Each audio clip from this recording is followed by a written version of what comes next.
ಹುಲಿ ಹೋಯ್ತಾರಲ್ಲ ಹೋಗ್ತಾರ ಸೈಡ್ಗೆ. ಅದ್ದು ಈ ಹುಲಿ ಮಾತಾಡ್ಬೇಕಾದ್ರೆ ನಾಯಿ ನರಿ ಕ್ರಿಮಿ ಕೀಟಗಳೆಲ್ಲ ಸೈಲೆಂಟ್ ಆಗಿರ್ಬೇಕು.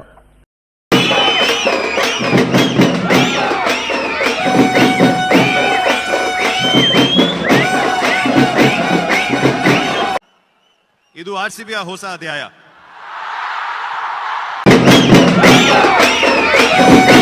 ಹೆಂಗಿದ್ದಾನೆ ಗಬ್ಬರ್ ಸಿಂಗ್? ಹೆಂಗಿದ್ರು ಹುಳಿ ಉಳಿದಂಗ ನೋಡ ಹೆಂಗ್ ಮಾಡ್ತಾನೆ. ಇನ್ ಸ್ವಲ್ಪ ದೊಡ್ಡನಾಗ್ಲಿ ಊರ್ನೇ ಆಟ ಆಡ್ತಾನೆ ಇವನು. ನೋಡಕ್ ಸಾಮಾನ್ಯ ಅಲ್ಲಪ್ಪ ಇವನು. ಬೆಳೆಸ್ತಾ ಇದೀವಿ ಹುಳಿನ ಬೆಳೆಸ್ತಾ ಇದೀವಿ. ನೋಡಲ್ಲಿ ಬೆಳೆಸ್ತಾ ಇದೀವಿ, ಇವಾಗಿನಿಂದ ಬೆಳೆಸ್ತಾ ಇದೀವಿ. ಮುಂದೆ ಆಯ್ತು ನಿಮ್ಗೆಲ್ಲ ಮಾರಿ ಹಬ್ಬ. ನೀವು ಮೊದ್ಲು ಈ ಸ್ಕೋರ್ ಹೊಡಿರೋ.